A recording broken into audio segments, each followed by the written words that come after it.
Hello, OP classes के digital platform पर आप सभी का एक बार पुनः स्वागत है।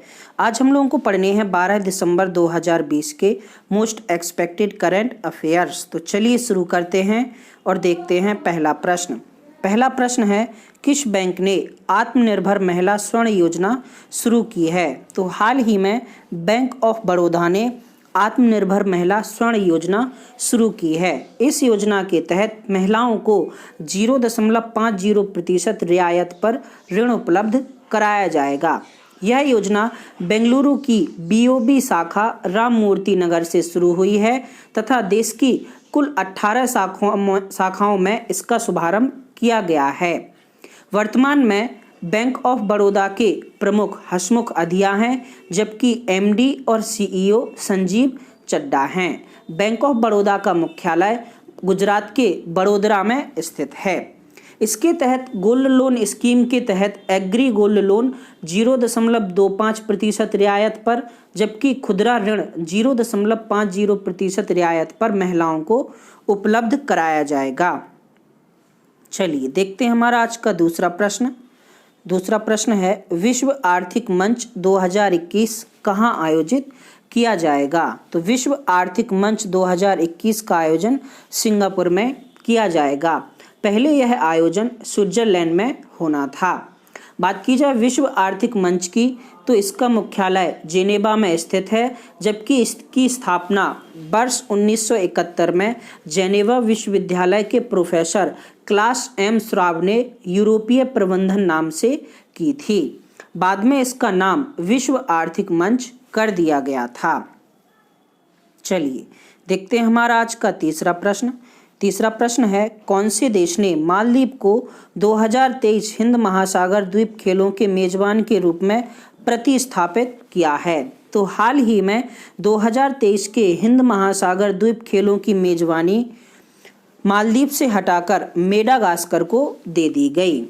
बात की जाए हिंद महासागर खेलों की मेजबानी की, तो 2023 की मेजबानी मालदीव को करनी थी, लेकिन कोविड-19 की वजह से अब यह मेजबानी मेडागास्कर करेगा। बात की जाए मेडागास्कर की, तो इसका पुराना नाम मालागासी गणराज्य है, जिसकी राजधानी अंतानानारिवो है। मेडागास्कर को फ्रांस से 26 जून 1960 को स्वतंत्रता मिली थी। मेडागास्कर एक ऐसा क्षेत्र है जहां पर पाए जाने वाले जंतु कहीं और पर नहीं पाए जाते। चलिए देखते हैं हमारा आज का चौथा प्रश्न। चौथा प्रश्न है, विश्व स्क्वैश फेडरेशन के अध्यक्ष के रूप में किसे चुना गया है? तो हाल ही में जेना बॉल्ड्रेज को विश्व स्क्वैश फेडरेशन का अध्यक्ष चुना गया है। वे विश्व स्क्वैश फेडरेशन की 10वीं अध्यक्ष होंगी। विश्व स्क्वैश फेडरेशन की स्थापना वर्ष 1967 में हुई थी, जबकि जेना बॉल्ड्रेज दूसरी महिला होंगी जो कि विश्व स्क्वैश फेडरेशन की अध्यक्ष होंगी। इसके पहले इस फेडरेशन की पहली महिला अध्यक्ष के रूप में न्यूजीलैंड की सुसी सिमकोक को चुना गया था। विश्व स्क्वैश फेडरेशन का मुख्यालय यूके के हेस्टिंग्स में है। चलिए देखते हैं हमारा आज का पांचवा प्रश्न।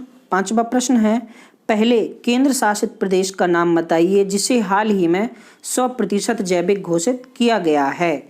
तो हाल ही में केंद्र शासित प्रदेश लक्षद्वीप को 100% जैविक राज्य घोषित किया गया है। लक्षद्वीप ने वर्ष 2017 में राज्य में पूर्ण सिंथेटिक उर्वरक व कीटनाशक प्रतिबंधित किए थे, जिसके तहत हाल ही में लक्षद्वीप को पीजीएस प्रमाण पत्र दिया गया और उसे 100% जैविक राज्य घोषित किया गया है।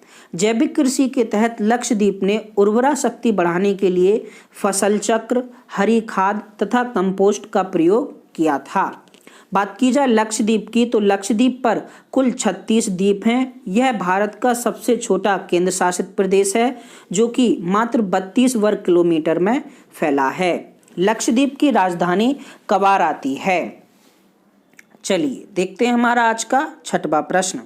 छठवां प्रश्न है, उस भारतीय महिला का नाम बताइए जो फोर्ब्स द्वारा दुनिया की शीर्ष 100 प्रतिभाशाली महिलाओं की सूची में 41वें स्थान पर है। तो हाल ही में भारत की वित्त मंत्री निर्मला सीतारमण को हाल ही में जारी फोर्ब्स की 100 सबसे शक्तिशाली महिलाओं की सूची में 41वां स्थान मिला है।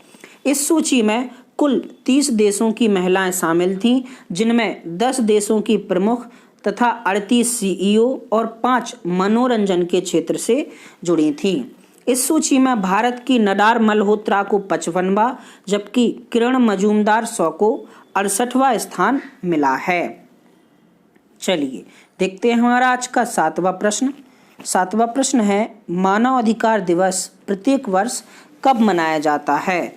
तो प्रत्येक वर्ष 10 दिसंबर को मानव अधिकार दिवस मनाया जाता है।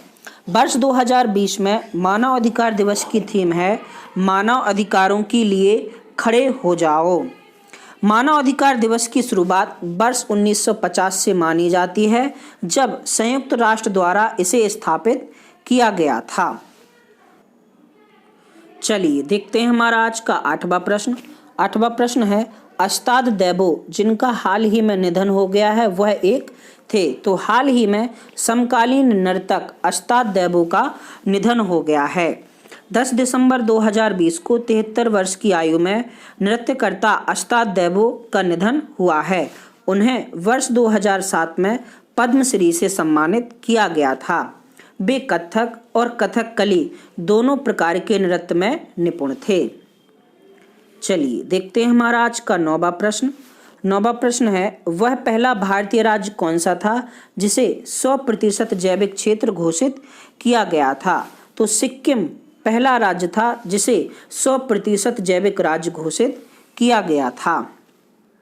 चलिए देखते हैं हमारा आज का अंतिम प्रश्न।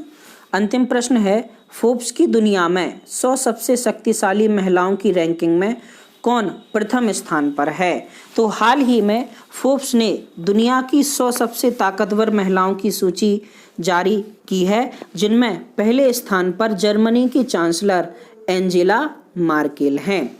इस सूची में 30 देशों की महिलाएं शामिल की गई हैं, जिसमें 10 देशों की प्रमुख, 38 सीईओ तथा 5 मनोरंजन क्षेत्र से जुड़ी हैं।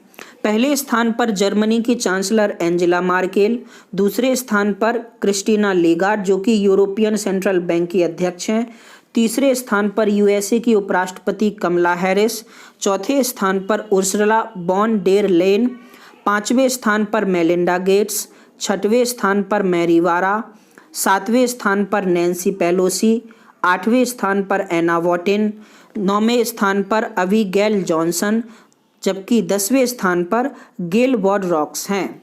इस सूची में भारत की वित्त मंत्री निर्मला सीतारमण को 41वां स्थान मिला है।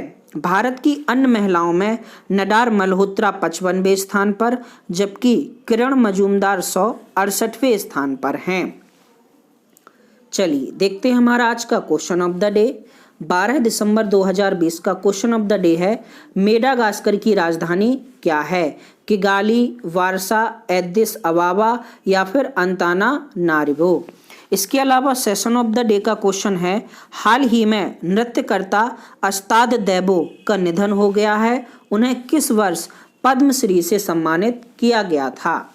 दोनों प्रश्नों के जवाब आपको नीचे कमेंट बॉक्स में कमेंट करके बताने हैं। 11 दिसंबर 2020 का क्वेश्चन ऑफ द डे था, उज्जीवन लघु वित्त बैंक का मुख्यालय कहाँ है? तो उज्जीवन लघु वित्त बैंक का मुख्यालय है बेंगलुरु में। सही उत्तर देने वालों में शामिल हैं मोहित साहू, सोनाली मौर्य, मयंक मौर्य तथा दीक्षा कुशवाहा। सभी को बहुत बहुत बधाई।